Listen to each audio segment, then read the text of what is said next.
Hello friends, मैं सुरुचि BPSC Gurukul 1 में आपका स्वागत करती हूं।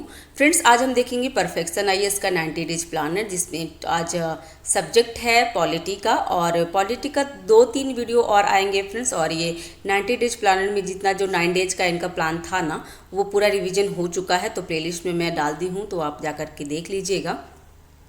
वैसे तो ये डेट आज 68 है, ठीक है। तो 68 में डे में ना बहुत लंबा लंबा टॉपिक था, जिसमें राज्यपाल और राज्य विधानमंडल और एक पंचायत है। तो तीनों बहुत इंपॉर्टेंट टॉपिक है और बड़ा बड़ा भी है। तो इसको हम ना 3 भाग में डिवाइड कर देंगे, पार्ट 1, पार्ट 2 और पार्ट 3। तो इससे आपको इजी हो जाएगा पढ़ने में और कॉन्सेप्ट भी क्लियर हो जाएगा और आपको थोड़ा सा बर्डन भी नहीं होगा, ठीक है। तो इसलिए आज का टॉपिक में हम राज्यपाल तो हम लोग कर दिए हैं, गवर्नर हो चुका है, जो मैं प्लेलिस्ट में डाल दी हूँ, तो जाकर के चेक कर लीजिएगा। और आज है राज्य विधानमंडल, ठीक है। और आज के बारे में आज ये देख लेंगे। फ्रेंड्स, चैनल पे नए हैं तो चैनल को सब्सक्राइब कर लीजिएगा, जो कि बिल्कुल फ्री है। लाइक करिए, शेयर कीजिए फ्रेंड्स। और कोई भी त्रुटि रहती है या फिर कोई सजेशन आप मुझे देना चाहते हैं तो कमेंट बॉक्स पे दे सकते हैं। और हमारा टेलीग्राम भी चैनल है, तो वहाँ पे भी ज्वाइन आप हो सकते हैं, ठीक है फ्रेंड्स। वहाँ पे मैं PDF डाल दूँगी। और फ्रेंड्स, एडुटेरिया का बिहार तथ्य संग्रह जो बिहार स्पेशल है, और जुनून टेस्ट सीरीज और आधार टेस्ट सीरीज जो 6 to 12 करके आधार टेस्ट सीरीज था, वो भी हमारा कंप्लीट हो रहा है। और हमारे वो चीज़ हो चुका, आधार टेस्ट सीरीज कंप्लीट हो गया है। और जुनून टेस्ट सीरीज में 9 वीडियो आ चुके हैं, टेस्ट 9 तक हो चुके हैं। तो जाकर के टेस्ट में देख लीजिए। और साथ ही साथ परफेक्शन आईएएस का टेस्ट भी हो रहा है, करेंट अफेयर और KGS खान ग्लोबल स्टडी का भी हमारा करंट जनवरी से मई तक बिहार स्पेशल हो गया है। तो प्लेलिस्ट में आपको प्लेलिस्ट में डाला हुआ है फ्रेंड्स, तो आप जा करके देख लीजिए। तो चलिए स्टार्ट करते हैं। विधानमंडल में पहला क्वेश्चन, तो निम्नलिखित कथनों पर विचार करें। और इसमें पूछ रहा है सही कथन को चुनना है। पहले यही देखेंगे फ्रेंड्स क्वेश्चन में कि सही कथन पूछ रहा है या सत्य पूछ रहा है, क्योंकि इसी से हमारा क्वेश्चन रॉन्ग हो जाता है, ठीक है। तो इसमें सही कथन पूछ रहा है, तो मुख्यमंत्री की नियुक्ति राज्यपाल द्वारा अपने विवेकाधीन अधिकार के तहत की जाती है। तो बिल्कुल गलत है फ्रेंड्स, ये विवेकाधीन नहीं है, ये संवैधानिक अधिकार दिया गया है उनको। और मुख्यमंत्री के रूप में नियुक्त व्यक्ति को नियुक्ति होने से पहले विधानसभा में अपना बहुमत साबित करना होगा। तो नियुक्ति होने से ये जरूरी नहीं है फ्रेंड्स, नियुक्त हो जाने के बाद भी वो कर सकते हैं, क्योंकि उनके लिए 1 मंथ का टाइम दिया जाता है। तो दोनों का दोनों गलत है। इसमें देख लेते हैं डिस्क्रिप्शन में। तो संविधान में मुख्यमंत्री का चयन और नियुक्ति के लिए कोई विशिष्ट प्रक्रिया नहीं है। अनुच्छेद 164, ये ध्यान रखिएगा फ्रेंड्स, एक इम्पोर्टेंट है। 164 केवल यह कहता है कि मुख्यमंत्री की नियुक्ति राज्यपाल द्वारा की जाएगी। क्या कहता है 164 फ्रेंड्स, कि मुख्यमंत्री की नियुक्ति राज्यपाल द्वारा की जाएगी। सरकार की संसदीय प्रणाली की परंपराओं के अनुसार राज्यपाल को राज्य विधानसभा में बहुमत दल के नेता को मुख्यमंत्री के रूप में नियुक्त करना होता है, ठीक है। यदि विधानसभा में किसी भी दल को स्पष्ट बहुमत नहीं मिलता है, तो राज्यपाल अपने विवेक के आधार पर मुख्यमंत्री की नियुक्ति करते हैं। तो यहाँ पे ये कंडीशन है फ्रेंड्स कि अगर उनको बहुमत, किसी भी दल का बहुमत नहीं है, तब वो विवेक के आधार पर मुख्यमंत्री की नियुक्त करते हैं। तो ये थोड़ा ध्यान रखिएगा। नेक्स्ट, संविधान में यह आवश्यक नहीं है कि किसी व्यक्ति को मुख्यमंत्री के रूप में नियुक्त होने से पहले विधानसभा में अपना बहुमत साबित करना होगा। यही हमारे वहाँ पे था कि ऐसा कुछ नहीं है, ठीक है। संविधान में यह आवश्यक नहीं है कि किसी व्यक्ति को मुख्यमंत्री के रूप में नियुक्त होने से पहले विधानसभा में अपना बहुमत साबित करना होगा। और राज्यपाल पहले उसे मुख्यमंत्री के रूप में नियुक्त कर सकते हैं और फिर उसे उचित अवधि के भीतर विधानसभा में अपने बहुमत साबित करने के लिए कह सकते हैं, ठीक है। नेक्स्ट, मुख्यमंत्री के कार्य के बारे में कथनों पर विचार करें। और इसमें क्या कथन पूछ रहा है, सही या गलत पूछ रहा है। तो इसमें सही कथन पूछ रहा है, ठीक है। तो इस देख लेते हैं क्या क्या सही है। तो वह राज्य योजनाओं के बोर्ड अध्यक्ष होते हैं, तो बिल्कुल सही है। वह अंतर्राज्यीय परिषद के अध्यक्ष होते हैं। फ्रेंड्स, अंतर्राज्यीय परिषद के अध्यक्ष ना PM होते हैं, ना कि ये होते हैं मुख्यमंत्री होते, तो ये गलत हो गया। वह राज्य सरकार के मुख्य प्रवक्ता होते हैं, तो ये सही है। और वह सेवाओं के राजनीतिक प्रमुख होते हैं, तो ये भी सही है। तो इसका आंसर क्या होगा, इसका आंसर है C, 1, 3 और 4 सही है। वह राज्य की योजना के बोर्ड अध्यक्ष होते हैं। वह एक वर्ष की अवधि के लिए पद धारण करते हुए रोटेशन द्वारा संबंधित क्षेत्रीय परिषद के उपाध्यक्ष होते हैं, ना कि अध्यक्ष होते हैं, तो ध्यान रखिएगा। वह अंतर्राज्यीय परिषद के और नीति आयोग के शासी परिषद के सदस्य होते हैं। दोनों की अध्यक्षता प्रधानमंत्री करते हैं, तो ये ध्यान रखिएगा फ्रेंड्स, इंपॉर्टेंट है। और वह राज्य सरकार के प्रमुख प्रवक्ता होते हैं। आपातकाल के दौरान वह राजनीतिक स्तर संकट प्रबंधन इन चीफ होते हैं। राज्य के नेता के रूप में वह लोगों के विभिन्न वर्गों से मिलते हैं और उनकी समस्याओं के बारे में उनसे ज्ञान प्राप्त करते हैं, यदि इत्यादि। वह सेवाओं का राजनीतिक प्रमुख होते हैं, तो ये ध्यान रखेंगे। नेक्स्ट, निम्नलिखित में से कौन सा प्रावधान अनुच्छेद 163 के अंतर्गत आता है? इसका आंसर है, सही पूछ रहा है, तो इसका आंसर हो जाएगा 1 2 3 4 सभी है। जिसमें क्या है, तो राज्यपाल को सहायता और सलाह देने के लिए मुख्यमंत्री के नेतृत्व में मंत्रिपरिषद होगा। अनुच्छेद ये याद रखिएगा फ्रेंड्स, ठीक है। और दूसरा है, मंत्री राज्यपाल की इच्छा पर्यंत पद धारण करते हैं, तो ये भी बिल्कुल सही है। मंत्रिपरिषद सामूहिक रूप से राज्य विधानसभा के प्रति उत्तरदायी होते हैं, तो ये भी सही है फ्रेंड्स। मुख्यमंत्री की नियुक्ति कौन करते हैं? तो राज्यपाल द्वारा की जाती है, तो ये भी सही है। यहाँ देख लीजिए अनुच्छेद 63 में क्या क्या और प्रावधान है, 64 में, और आगे का भी देख लेंगे। तो इसमें 63 में है, तो राज्यपाल को उनके कार्यों के प्रयोग की सहायता से और सलाह देने के लिए मुख्यमंत्री के नेतृत्व में मंत्रिपरिषद होगी, सिवाय इसके कि उसे अपने कार्यों उनमें से किसी को अपने विवेक से करने की आवश्यकता हो। नेक्स्ट है 164A में क्या कह रहा है, तो उसके अनुसार मुख्यमंत्री की नियुक्ति राज्यपाल द्वारा की जाएगी और अन्य मंत्रियों की नियुक्ति राज्यपाल द्वारा मुख्यमंत्री की सलाह पे की जाएगी। ख में क्या है, 164 के ख में क्या है, तो मंत्री राज्यपाल की इच्छा पर्यंत पद धारण करेंगे। और ग में लिखा हुआ है कि मंत्रिपरिषद सामूहिक रूप से राज्य विधानसभा के प्रति उत्तरदायी होते हैं। लेकिन फ्रेंड्स एक यहाँ पे और ध्यान रखिएगा कि मंत्रिपरिषद सामूहिक रूप से अगर पूछे ना, तो सामूहिक रूप से विधानसभा के प्रति उत्तरदायी होते हैं। लेकिन अगर व्यक्तिगत रूप से पूछे तो मंत्रिपरिषद राज्यपाल के प्रति उत्तरदायी होते हैं, तो ये ध्यान रखिएगा। नेक्स्ट है, निम्नलिखित में से कौन सा अनुच्छेद मुख्यमंत्री के कार्य से विशेष रूप से संबंधित है? तो इसका आंसर है अनुच्छेद 167, ठीक है, 167। ये क्या है, तो अनुच्छेद मुख्यमंत्री के कार्य से विशेष रूप से संबंधित है। तो आर्टिकल हो गया कितना, 167। तो 167 में क्या क्या है इसके बारे में अच्छे से देख लेते हैं फ्रेंड्स। मुख्यमंत्री का यह कर्तव्य होगा, पहला क्या है, तो राज्य के मामलों के प्रशासन और कानून के प्रस्तावों से संबंधित मंत्रिपरिषद के सभी निर्णयों को राज्यपाल को संप्रेषित करना। दूसरा है, राज्य के मामले के प्रशासन और कानून के प्रस्तावों से संबंधित ऐसी जानकारी प्रदान करना जिसे राज्यपाल मांगे। और सी में क्या है, यदि राज्यपाल ऐसा चाहता है तो मंत्रिपरिषद के विचार के लिए कोई भी मामला प्रस्तुत करना जिस पर किसी मंत्री द्वारा निर्णय लिया गया हो, लेकिन जिस पर परिषद द्वारा विचार नहीं किया गया हो। तो ध्यान रखेंगे फ्रेंड्स चैनल पे नए हैं तो चैनल को सब्सक्राइब जरूर कीजिए फ्रेंड्स। आप मैं देख रही हूँ, आप वीडियो तो देखते हैं लेकिन सब्सक्राइब नहीं करते हैं, तो प्लीज़ चैनल को सब्सक्राइब कर लीजिए, लाइक करिए फ्रेंड्स। नेक्स्ट है, निम्नलिखित कथनों पर विचार करें। तो इसमें है एक सही कथन पूछ रहा है, तो इसमें केवल एक कथन सही है। और इसमें कौन सा है, तो राज्यपाल राज्य मंत्रिपरिषद के बिना कार्य नहीं कर सकता, तो ये बिल्कुल सही है। एक व्यक्ति जो राज्य विधानमंडल का सदस्य नहीं है उसे मंत्री के रूप में नियुक्त नहीं किया जा सकता, तो ये गलत है फ्रेंड्स। ये 6 महीने के लिए बन सकते हैं, इसलिए वो गलत है। राज्य मंत्रिपरिषद मुख्यमंत्री की मृत्यु या इस्तीफे के बाद कुछ समय के लिए कार्य कर सकता है, तो बिल्कुल गलत है फ्रेंड्स, क्योंकि मुख्यमंत्री क्या होते हैं, तो मुख्यमंत्री मंत्रिपरिषद के जो जितने भी कैबिनेट मिनिस्टर होते हैं सारे का मुखिया होते हैं, तो उनकी मृत्यु हो जाती है या इस्तीफा दे देते हैं तो पूरा मंत्रिमंडल ही भंग हो जाता है, तो वो भी गलत है। मुख्यमंत्री की अनुपस्थिति में केवल गृह मंत्री ही राज्य मंत्रिपरिषद की आपातकालीन बैठक की अध्यक्षता करते हैं, तो ये भी गलत है। देख लेते हैं, राज्यपाल राज्य मंत्रिपरिषद के बिना कार्य नहीं कर सकते, वे राज्यपाल की इच्छा के अधीन होंगे, तो बिल्कुल सही है। और कोई मंत्री लगातार 6 महीने की अवधि के लिए विधानमंडल का सदस्य नहीं है तो वह मंत्री नहीं रह जाएगा।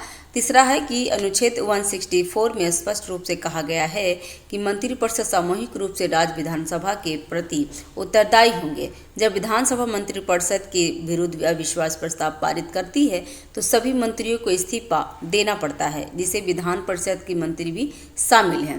नेक्स्ट है मुख्यमंत्री की अनुपस्थिति में कैबिनेट के बैठकों से पहले उप मुख्यमंत्री या वरिष्ठ मंत्री होते हैं, जो वरीयता क्रम के अनुसार तय किए जाते हैं, न कि गृह मंत्री होते हैं, तो ध्यान रखेंगे इसके लिए। नेक्स्ट है राज्यपाल और राज्य मंत्रिपरिषद के संबंधों के संबंधित संवैधानिक प्रावधानों का विश्लेषण करने के लिए भारत के संविधान के कौन सा अनुच्छेद प्रासंगिक है, तो इसका आंसर है बी 163, 164 और 167 है।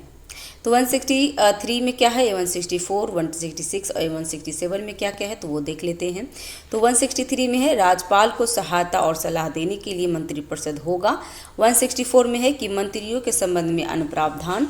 166 में राज्य सरकार के कामकाज का संचालन और 167 में है राज्यपाल को सूचना देने आदि के संबंध में मुख्यमंत्री का कर्तव्य। तो ये ध्यान रखेंगे आर्टिकल्स फ्रेंड्स, एग्जाम में आ जाता है। नेक्स्ट है राज्य विधानमंडल के सदस्यों के संबंध में मंत्रियों के अधिकार के बारे में निम्नलिखित कथनों पर विचार करें। तो इसमें अधिकार में क्या है, तो बोलने का अधिकार तो है, विधानसभा की कार्रवाई में भाग लेने का भी अधिकार है और वोट देने का भी अधिकार है। तो इसका आंसर हो जाएगा, अगर इसमें सही पूछ रहा है, क्या पूछ रहा था, तो इसमें क्या यहाँ क्या पूछ रहा है कि उपयुक्त कथनों में से मंत्रियों का अधिकार है, तो मंत्रियों का अधिकार राज्य विधानमंडल के सदस्यों के संबंध में मंत्रियों के अधिकार, तो मंत्रियों के अधिकार में क्या क्या था फ्रेंड्स, तो इसमें था वोट देने का अधिकार, तो बोलने का अधिकार तो है, विधानसभा की कार्रवाई में भाग लेने का भी अधिकार है, लेकिन वोट देने का अधिकार क्यों नहीं है, ये देख लेते हैं डिस्क्रिप्शन में। यहाँ पे आंसर तो बी बोल रहा है। तो प्रत्येक मंत्री को विधानसभा और विधान परिषद जहां मौजूद हो और राज्य विधानमंडल के किसी भी समिति की कार्रवाई में बोलने और भाग लेने का अधिकार होगा, जिसका वह सदस्य नामित हो सकता है, लेकिन वोट देने का हक नहीं होगा। तो वोट देने का हक इसलिए नहीं होगा क्योंकि अगर विधान परिषद का जो सदस्य है वो विधान परिषद का, ठीक है फ्रेंड्स, तो ये वोट देने का अधिकार नहीं था, तो ये ध्यान रखिएगा।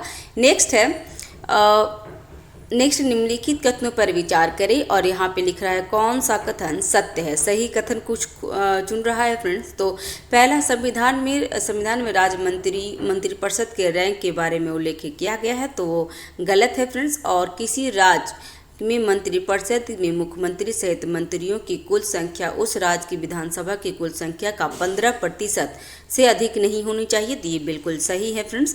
और पहला गलत था, संविधान राज्य मंत्रिपरिषद के आकार या मंत्रियों की रैंकिंग को निर्दिष्ट नहीं करता है। इन्हें समय की आवश्यकताओं और परिस्थितियों के अनुसार मुख्यमंत्री द्वारा निर्धारित किया जाता है। और कथन 2 सही था क्योंकि किसी राज्य के मंत्रिपरिषद में मुख्यमंत्री सहित, ये ध्यान रखिएगा फ्रेंड्स, यहाँ पे मुख्यमंत्री सहित होना चाहिए, क्योंकि कभी कभी ऐसा पूछता है कि मुख्यमंत्री के अलावा, तो नहीं, मुख्यमंत्री सहित मंत्रियों की कुल संख्या उस राज्य की विधानसभा की कुल संख्या के 15% से अधिक नहीं होनी चाहिए। तो ये इंपॉर्टेंट है, आप ध्यान रखेंगे फ्रेंड्स। लेकिन किसी राज्य में मुख्यमंत्री सहित मंत्रियों की संख्या 12 से कम भी नहीं होनी चाहिए, तो ये बहुत इंपॉर्टेंट है, तो आप ध्यान रखिएगा, ठीक है ना। और 12% से कम भी नहीं होनी चाहिए, 12 से नहीं होनी चाहिए। देखिए 15% है, यहाँ पे 15% है, ठीक है। और यहाँ पे लिखा है किसी राज्य के मुख्यमंत्री सहित मंत्रियों की संख्या 12 से भी कम नहीं होनी चाहिए, ठीक है। क्योंकि कहीं कहीं क्या है ना कि सीट ना 60 ही है, तो 60 का 15% तो बहुत कम हो जाता है, तो इसीलिए यहाँ पे लिखा हुआ है कि 12 से मतलब किसी भी स्टेट में 12 मंत्री होनी जरूरी है, ठीक है। नेक्स्ट, यह प्रावधान कब लाया था, तो यह प्रावधान 2003 में 91वां संविधान संशोधन द्वारा जोड़ा गया है, तो ये भी आप ध्यान रखेंगे, ये इम्पोर्टेंट है कि कब जोड़ा गया है, तो ये पूछ सकता है। तो ये 91वां संविधान संशोधन 2003 में द्वारा जोड़ा गया है। नेक्स्ट, निम्नलिखित कथनों पर विचार करें, और यहाँ पे सही कथन चुनना है, तो केवल एक सही कथन है, इसका आंसर है सी। राज्य के मंत्रियों पर राज्यपाल की स्वीकृति से ही मुकदमा चलाया जा सकता है, क्योंकि उन्हें संविधान के प्रावधान के तहत छूट प्राप्त है। और तो इसमें एक सही था और दूसरा गलत क्यों है कि राज्य मंत्रियों के इस्तीफे का उल्लेख भारत के संविधान में है। तो नहीं, ऐसा नहीं है, राज्य मंत्री के उल्लेख का नहीं है फ्रेंड्स। यहाँ डिस्क्रिप्शन में देख लेते हैं। तो भारत के संविधान में राज्य मंत्रियों के इस्तीफे का उल्लेख नहीं है, ठीक है। और भारत के संविधान में उप मुख्यमंत्री के पद का उल्लेख भी नहीं है। उप मुख्यमंत्रियों की नियुक्ति ज्यादातर स्थानीय राजनीतिक कारणों से की जाती है। और राज्य मंत्रियों के वेतन और भत्ते राज्य विधानमंडल द्वारा निर्धारित किया जाता है। तो ये भी ये सही है, जबकि यहाँ पे लिखा था कि राज्य मंत्रियों का वेतन और भत्ते उनके वित्त विभाग द्वारा किया जाता है। तो नहीं, ये वित्त विभाग द्वारा नहीं, विधानमंडल द्वारा निर्धारित किया जाता है। तो ये ध्यान रखेंगे फ्रेंड्स। नेक्स्ट है, निम्नलिखित में से कौन सा राज्य विधान परिषद का महत्व है। तो यह लोकप्रिय रूप से निर्वाचित सदन द्वारा जल्दीबाजी में की गई कार्रवाई पर रोक लगाती है। तो ये गलत है फ्रेंड्स। देख लेते हैं इसका डिस्क्रिप्शन।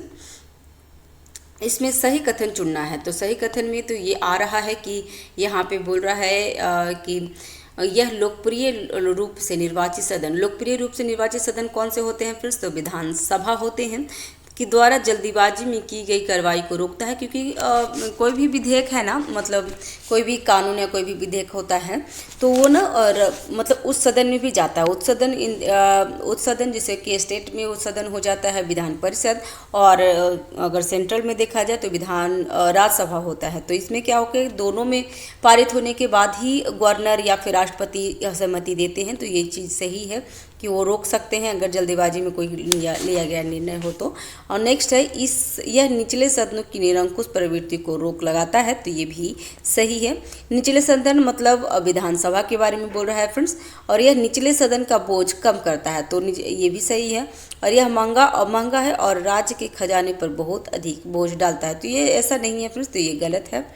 अभी हम लोग देख लेते हैं पूरा डिस्क्रिप्शन में, क्योंकि ये चीज़ इंपॉर्टेंट हो जाएगा हमारे लिए।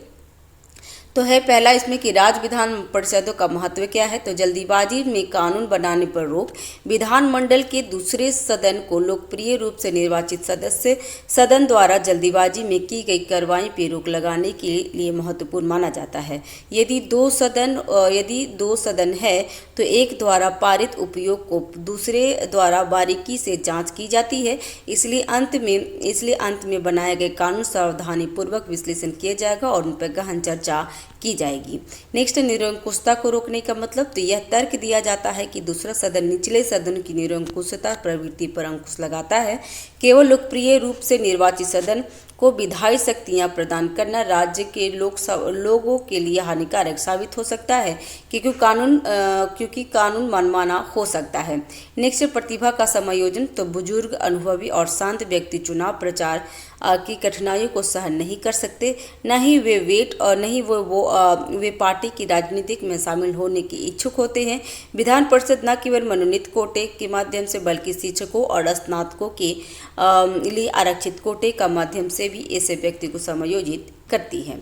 नेक्स्ट है, विधानसभा का कार्यभार कम करें। तो चूंकि आधुनिक कल्याणकारी राज्य के कार्यों में तेजी से वृद्धि के कारण विधानसभाएं आमतौर पर काम से भरी होती हैं, इसलिए एक सदनीय विधायक का काम का सामना नहीं कर सकती और अधिनियम के लिए उनके समक्ष लाए गए विधेयक पूरी तरह से ध्यान नहीं दे सकते हैं। विधान परिषद निचले सदन का बोझ कम करती है और विधानसभा को अधिक महत्व के उपाय पर पूरी तरह से ध्यान केंद्रित करने में सक्षम बनाती है। तो ये ध्यान रखिएगा। नेक्स्ट है, राज्य विधान परिषद की संरचना के बारे में निम्नलिखित कथनों पर विचार करें। और यहाँ पे पूछ रहा है कि सही कथन को चुनना है। तो सही कथन कौन से होंगे फ्रेंड्स। इसका आंसर है बी में कौन सा था। तो 1, 3 और 4 सही है। तो इसका ये देख लेते हैं क्यों सही है और कौन सा गलत है, क्यों गलत है। तो यहाँ है कि अधिकतम संख्या विधानसभा की कुल संख्या का 1/3 और न्यूनतम 40 निर्धारित किया गया है। तो बिल्कुल सही है फ्रेंड्स। और राज्य विधान परिषद की संख्या राज्य विधानसभा द्वारा निर्धारित की जाती है। तो ये गलत है फ्रेंड्स। राज्य विधान परिषद की संख्या राज्य विधानसभा द्वारा निर्धारित की, तो ये गलत है, क्योंकि इसमें ना किया ही हुआ है कि 1/3 होना चाहिए। देखते हैं, डिस्क्रिप्शन में पढ़ लेंगे। और SLC के सदस्य 1/12 शिक्षक निर्वाचन क्षेत्र द्वारा चुने जाते हैं। 1/3 नगर पालिका द्वारा चुने जाते हैं और 1/12 पंजीकृत स्नातकों द्वारा चुने जाते हैं। तो ये सही है फ्रेंड्स। और 1/6 राज्यपाल द्वारा नामित होते हैं। तो ये भी सही है, ध्यान रखेंगे फ्रेंड्स ये चीज़। ठीक है। तो विधानसभा के सदस्य के विपरीत विधान परिषद के सदस्य अप्रत्यक्ष रूप से चुने जाते हैं। परिषद की अधिकतम संख्या विधानसभा की कुल संख्या का 1/3 और न्यूनतम 40 तय करती है, तो ये ठीक है। और इसमें हालांकि संविधान ने अधिकतम और न्यूनतम सीमाएं तय की है, लेकिन परिषद की वास्तविक संख्या संसद द्वारा तय की जाती है, न कि क्या, तो संसद द्वारा तय की जाती है। फ्रेंड्स यहाँ पे बोल रहा था कि विधान परिषद की संख्या विधानसभा द्वारा तय की जाती है, तो ये गलत है फ्रेंड्स, विधानसभा द्वारा नहीं, ये संसद द्वारा तय की जाती है। ठीक है। और यहाँ पे लिखा है कि विधान परिषद के कुल सदस्यों में से चुनने को तरीका क्या, तो ये तरीका आप याद रखेंगे फ्रेंड्स, ये क्वेश्चन आता है, तो मैं इसको अच्छे से डिस्क्राइब कर देती हूँ। तो 1/3 राज्य में स्थानीय निकायों, ठीक है, कि जैसे नगर पालिका, जिला बोर्ड और आदि सदस्य चुने जाते हैं। और 1/12 क्या है, तो राज्य में रहने वाले 3 साल के स्नातकों द्वारा चुने जाते हैं। 1/12 किसके लिए, तो राज्य में 3 साल के अनुभव वाले शिक्षकों द्वारा चुने जाते हैं जिनका स्तर माध्यमिक विद्यालय से कम नहीं है। नेक्स्ट है 1/3 राज्य विधानसभा के सदस्यों द्वारा उन विषयों में से चुने जाते हैं जो विधानसभा के सदस्य नहीं हैं। और 1/6 राज्यपाल, तो ज़्यादातर राज्यपाल वाला पूछेगा, तो ध्यान रखिएगा। 1/6 राज्यपाल द्वारा उन व्यक्तियों से नामित किए जाते हैं जिन्हें साहित्य, विज्ञान, कला, सहकारी आंदोलन और सामाजिक सेवा का विशेष ज्ञान या व्यवहारिक अनुभव होता है। फ्रेंड्स, और एक आप हम मुझे बताइएगा कमेंट बॉक्स में कि राष्ट्रपति कितने सदस्यों को राज्यसभा में मनोनीत करते हैं, तो ये मुझे बताइएगा फ्रेंड्स, ठीक है, कमेंट बॉक्स में। और है यहाँ पे विधान परिषद की कुल सदस्यों में से 5/6 अप्रत्यक्ष रूप से चुने जाते हैं और 1/6 राज्यपाल द्वारा नामित किए जाते हैं। नेक्स्ट है निम्नलिखित कथनों पर विचार करें, और इसमें पूछ रहा है कि सही विकल्प को चुनना है। तो इसमें राज्यपाल समय समय पर राज्य विधानमंडल की प्रत्येक सदन को बैठक बुलाता है, तो ये सही है। पीठासीन अधिकारी सदन को अनिश्चित काल के लिए स्थगित करने की घोषणा कर देते हैं, तो ये भी सही है।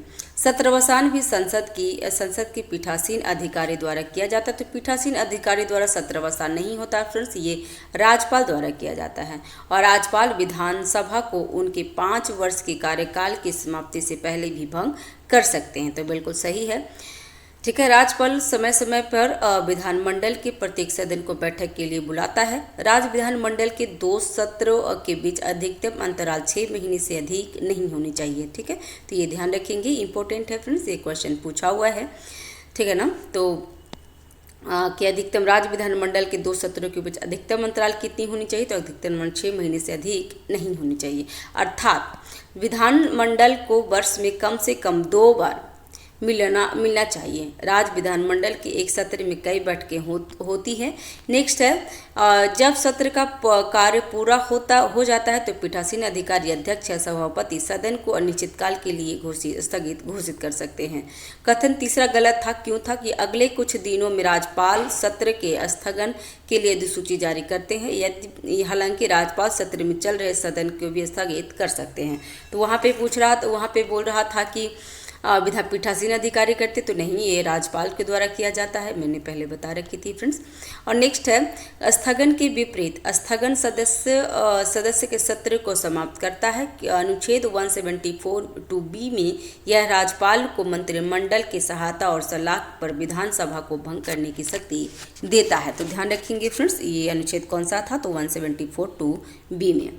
नेक्स्ट है राज्य विधानमंडल के किसी सदन की बैठक आयोजित करने के लिए कोरम होगा। कितने का कोरम होता है फ्रेंड्स, इसका आंसर है बी। पीठासीन अधिकारी सहित सदन के कुल सदस्यों का 10वां हिस्सा या 10 सदस्य हो जो भी अधिक हो। ध्यान रखिएगा 1/10वां रहता है फ्रेंड्स। तो यहाँ पे है कोरम सदन में उपस्थित होने के लिए आवश्यक क्या है, तो आवश्यक सदस्यों की न्यूनतम संख्या इससे पहले कि वह कोई भी कार्य कर सके। यह 10 सदस्य या सदन में कुल सदस्यों का पीठासीन अधिकारी सहित की संख्या का 10वां हिस्सा होता है, 1/10 होता है या फिर 10 होता है। यदि सदन की बैठक के दौरान कोरम नहीं है तो पीठासीन अधिकारी का यह कर्तव्य है कि वह सदन को स्थगित कर दे या बैठक को तब तक के लिए स्थगित कर दे जब तक कि कोरम पूरा न हो। नेक्स्ट है भारत में विधानमंडलों के सदस्यों के संदर्भ में निम्नलिखित कथनों पर विचार करें। और यहाँ पे पूछ रहा है कि सही कथन को चुनना है, तो इसमें आंसर है डी, इसमें दोनों गलत हैं। तो दोनों गलत क्यों है? तो यदि कोई व्यक्ति लोकसभा और राज्य विधानसभा दोनों के लिए चुना जाता है तो उसे एक सीट चुननी होगी, या वह दोनों सीटें खो देगा। तो नहीं फ्रेंड्स, एक सीट चुननी होती है। इसमें देख लेते हैं डिस्क्रिप्शन में कि इसी तरह कोई व्यक्ति एक ही समय में संसद और राज्य विधानमंडल दोनों का सदस्य नहीं हो सकता। यदि कोई व्यक्ति इस प्रकार चुना जाता है तो संसद में उसकी सीट खाली हो जाती है यदि वह 14 दिनों के भीतर राज्य विधानमंडल में अपना सीट से इस्तीफा नहीं देता है। दूसरा, यदि एक सदन का कोई मौजूदा सदस्य दूसरे सदन के लिए भी चुना जाता है तो वह पहले सदन में उसकी सीटें स्वतः रिक्त हो जाती है, इसलिए कथन दूसरा सही नहीं है। यदि कोई व्यक्ति किसी सदन में 2 सीटों के लिए चुना जाता है तो उसे एक के लिए अपना विकल्प चुनना चाहिए, अन्यथा दोनों ही सीटें रिक्त हो जाएगी। नेक्स्ट, निम्नलिखित कथनों पर विचार करें। और यहाँ पे पूछ रहा है कि सत्य कथन को चुनना है, तो इसका आंसर है बी, जिसमें 2 और 3 सत्य है। तो ये तीनों यहीं पे है, तो वो देख लेते हैं। वह एक मंत्री उस सदन की कार्यवाही में भाग ले सकता है जिसका वह सदस्य नहीं है। तो भाग तो ले सकता है लेकिन वोट नहीं दे सकता है, ठीक है। और एक मंत्री जो किसी भी सदन का सदस्य नहीं है दोनों सदनों की कार्यवाही में भाग ले सकता है, तो दोनों सही है। कथन पहला गलत है। सदन के सदस्यों के अतिरिक्त प्रत्येक मंत्री और राज्य के महाधिवक्ता को किसी भी सदन का या उसके किसी भी समिति के कार्रवाई में भाग लेने का अधिकार है जिसका वह सदस्य नामित नहीं है। बिना वोट देने का अधिकार होते हैं तो उनको वोट नहीं देने का अधिकार होता है, तो ध्यान रखिएगा। दूसरा और तीसरा, एक मंत्री उस सदन की कार्यवाही में भाग ले सकता है जिसका वह सदस्य नहीं है, और एक मंत्री जो किसी भी सदन का सदस्य नहीं है दोनों की कार्यवाही में भाग ले सकते हैं। नेक्स्ट है, जब राज्यपाल द्वारा राष्ट्रपति के विचार के लिए कोई विधेयक आरक्षित किया जाता है तो राष्ट्रपति का क्या काम होता है? तो वो काम कर सकते हैं, वो विधेयक पर अपनी सहमति दे सकते हैं, वो अपनी विधेयक पर अपनी सहमति वापस ले सकता है, विधेयक पर वीटो कर सकता है, या राज्यपाल को पुनर्विचार के लिए विधेयक वापस करने का निर्देशन दे सकता है। तो इसका आंसर है डी, इसमें चारों सही है क्योंकि सही ही पूछ रहा था, ठीक है। वही डिस्क्राइब किया हुआ है, बट इसको अच्छे से पढ़ लेते हैं क्योंकि क्वेश्चन पूछता है। तो जब राज्यपाल द्वारा राष्ट्रपति के विचार के लिए विधेयक सुरक्षित रखा जाता है तो राष्ट्रपति या तो विधेयक पर अपनी स्वीकृति दे सकते हैं, या विधेयक को अपनी स्वीकृति रोक सकते हैं, या विधेयक को राज्य विधानमंडल के सदन या सदनों को पुनर्विचार के लिए वापस कर सकता है। जब कोई विधेयक इस प्रकार वापस लिया जाता है तो सदन या सदनों को 6 महीने की अवधि के भीतर उस पर पुनर्विचार करना होता है। संशोधन के साथ ही या बिना संशोधन के सदन या सदनों द्वारा पारित होने के बाद विधेयक को राष्ट्रपति की स्वीकृति के लिए फिर से प्रस्तुत किया जाता है। संविधान में यह उल्लेख नहीं है कि राष्ट्रपति के लिए ऐसे विधेयक पर अपनी स्वीकृति देना अनिवार्य है या नहीं, ऐसा नहीं है, फिर से ध्यान रखिएगा। नेक्स्ट, निम्नलिखित कथनों पर विचार करें। और यहाँ पे क्या पूछ रहा है वो पहले देख लेते हैं फर्स्ट क्वेश्चन को। तो इसमें पूछ रहा है कौन सा कथन सही है, तो दोनों कथन गलत था। तो वो अब नहीं पढ़ते हैं फ्रेंड्स, जो सही है वो पढ़ लेते हैं डिस्क्रिप्शन में। तो विधानसभा के सदस्यों के विपरीत विधान परिषद के सदस्य अप्रत्यक्ष रूप से चुने जाते हैं, और विधान परिषद की अधिकतम संख्या विधानसभा की कुल संख्या का 1/3 और न्यूनतम 40 तय की गई है। तो ये इम्पोर्टेंट है फ्रेंड्स, ध्यान रखिएगा, ठीक है। ये पहले भी आ चुका है बट इसको फिर भी ध्यान रखेंगे। इसका मतलब है कि परिषद का आकार संबंधित राज्य की विधानसभा के आकार पर निर्भर करता है। बिल्कुल सही, क्योंकि 1/3 होना चाहिए या 40 तय की गई है।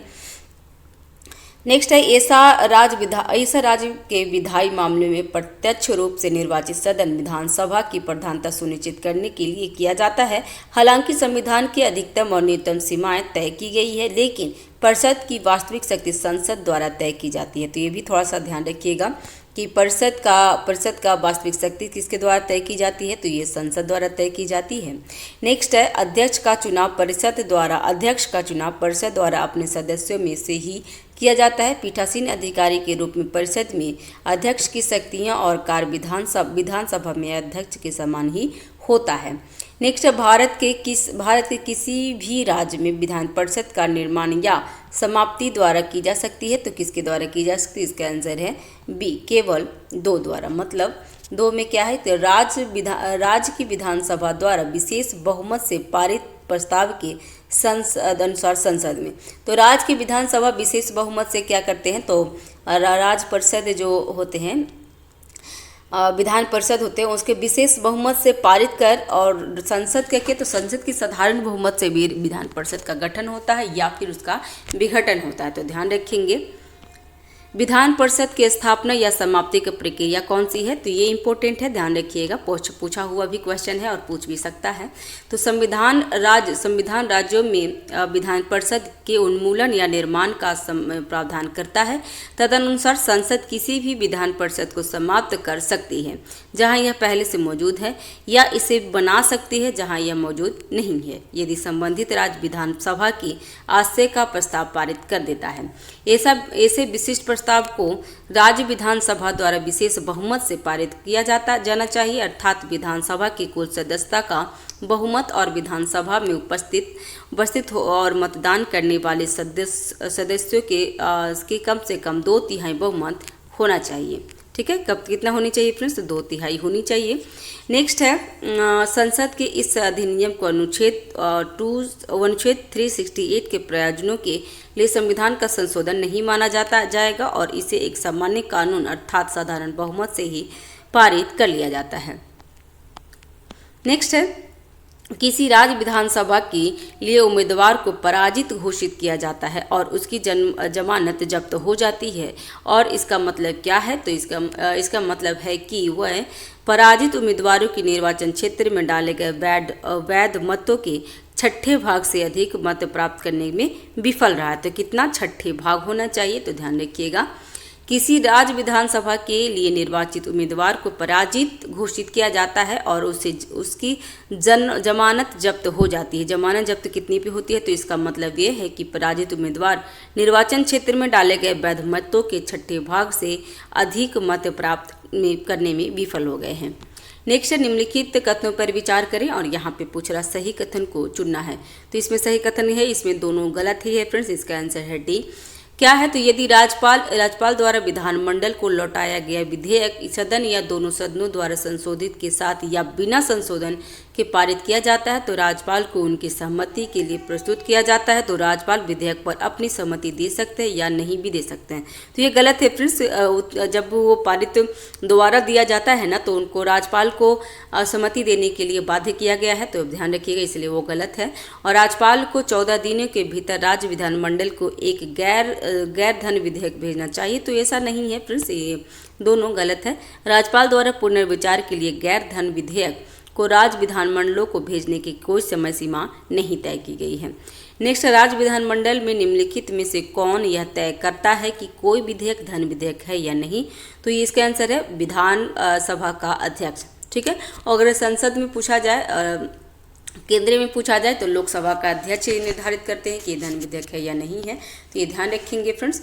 धन विधेयक केवल विधानसभा, ये भी ध्यान रखिएगा कि धन विधेयक केवल विधानसभा में ही पेश किया जाता है, परिषद में नहीं। परिषद इस धन विधेयक में संशोधन या उसे अस्वीकार कर सकती है। 14 दिनों के भीतर विधेयक को विधानसभा को वापस करना चाहिए, या तो सिफारिशों के साथ बिना सिफारिशों के। विधानसभा परिषद की सभी या किसी भी सिफारिश को स्वीकार या अस्वीकार कर सकती है। दोनों ही मामलों में धन विधेयक को दोनों सदनों द्वारा पारित माना जाता है। तो ध्यान रखिएगा। नेक्स्ट है, किसी विशेष विधेयक को धन विधेयक माना जाएगा या नहीं, यह तय करने की अंतिम शक्ति विधानसभा के अध्यक्ष के पास होता है। ध्यान रखिएगा, इंपॉर्टेंट है, पूछा हुआ क्वेश्चन है फ्रेंड्स। नेक्स्ट, निम्नलिखित में से संसद और राज्य विधानमंडल दोनों के लिए समान प्रक्रिया क्या है?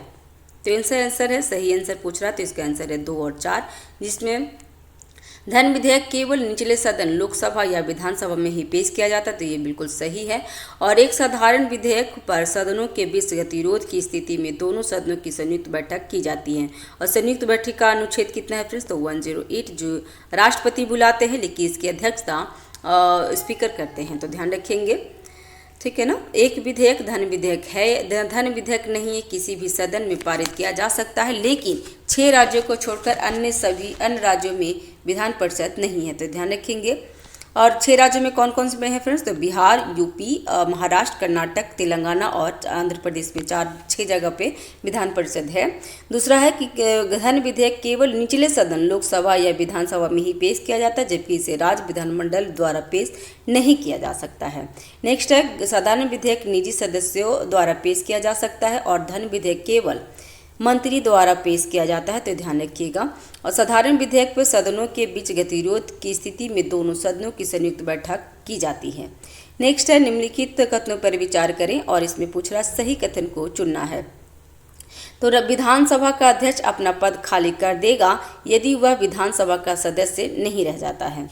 और दूसरा है जब विधानसभा में भंग होती है तो अध्यक्ष को तुरंत अपना पद खाली करना चाहिए, तो ऐसा नहीं है। इसमें देख लेते हैं डिस्क्रिप्शन कि अध्यक्ष निम्नलिखित 3 मामलों में से एक में से अपना पद पहले खाली कर सकता है। इसमें पहला है यदि वह विधानसभा का सदस्य नहीं रह जाता है, और यदि वह उपसभापति को पत्र लिखकर त्याग पत्र दे देता है, और यदि उसे विधानसभा के सभी तत्कालीन सदस्यों से बहुमत पारित प्रस्ताव द्वारा हटाया जाता है। ऐसा प्रस्ताव 14 दिन के अग्रिम सूचना देने के बाद ही लगाया जा सकता है, तो ये ध्यान रखेंगे। जब भी विधानसभा भंग होती है तो अध्यक्ष तुरंत अपना पद खाली नहीं कर सकता है और अगली सरकार आने तक अपने पद पे बना रहता है, तो ये ध्यान रखिएगा फ्रेंड्स, इंपॉर्टेंट है। नेक्स्ट है निम्नलिखित कथनों पर विचार करें और इसमें पूछा हुआ सत्य कथन को चुनना है। तो सत्य कथन में क्या क्या है फ्रेंड्स, तो इसका आंसर है ए, जिसमें विधान परिषद की अधिकतम शक्ति विधानसभा की समग्र शक्तियों पर निर्भर करती है, तो ये सही है, ठीक है। और विधान परिषद का आकार विधानसभा के कुल सदस्यों की संख्या से जुड़ा हुआ है। विधान परिषद का न्यूनतम 40 सदस्य के साथ विधानसभा के कुल सदस्य का 1/3 से अधिक नहीं होनी चाहिए। और फ्रेंड्स आप मुझे कमेंट बॉक्स में बताएंगे कि बिहार का जो विधान परिषद है ना, उसमें कितने सदस्य हैं, बिहार विधानसभा के सदस्य कितने हैं फ्रेंड्स, तो आप मुझे बिहार विधान परिषद के कितने सदस्य और विधानसभा सभा का कितने सदस्य हैं, तो दोनों आप मुझे कमेंट बॉक्स में बताएंगे, ठीक है। तो मुझे थोड़ी सी अंदाज़ा हुआ कि आप वीडियो देखते हैं भी या नहीं देखते हैं। नेक्स्ट है विधानसभा की संख्या और चुनाव के संबंध में निम्नलिखित कथनों पर विचार करें और निम्न में से कौन सा विधानसभा की संख्या और चुनाव का सटीक वर्णन करता है, तो इसका आंसर है 1, 2 और 3। तो नागालैंड में विधानसभा की न्यूनतम सदस्य संख्या कितनी है, तो 46 है। विधानसभा की अधिकतम संख्या 500 से हो सकती है, तो बिल्कुल सही है, जिसमें देखिए सबसे ज़्यादा विधानसभा की सीटें यूपी में है। और सिक्किम में विधानसभा के कुल सदस्य अप्रत्यक्ष रूप से चुने जाते हैं, तो ये भी सही है, तो तीनों सही था, तो इसका आंसर है डी। तो विधानसभा सार्वभौमिक मताधिकार के माध्यम से सीधे चुने गए प्रतिनिधियों से बनी होती है, जिसकी अधिकतम संख्या 500 और न्यूनतम संख्या 60 है निर्धारित किया गया। हालांकि अरुणाचल प्रदेश, सिक्किम, गोवा में न्यूनतम संख्या 30 निर्धारित की गई है। मिजोरम और नागालैंड में यह क्रमशः 40 और 46 है। और विधानसभा की अधिकतम संख्या 500 है, जिसमें कथन दूसरा सही है। और सिक्किम और नागालैंड में विधानसभा के कुल सदस्य अप्रत्यक्ष रूप से चुने जाते हैं, जो कथन 3 को मान्यता देता है। नेक्स्ट है विधान परिषद से संबंधित निम्नलिखित कथनों पर विचार करें और इसमें सही कथन को चुनना है, तो इसका आंसर क्या होगा फ्रेंड्स, इसमें तीनों कथन इसमें सही कथन चुनना है, तो इसमें आंसर हो गया सी, जिसमें कथन 1 और 3 सही है। और देख लेते हैं, तो विधान परिषद केवल 6 राज्यों में मौजूद है, तो बिल्कुल सही है।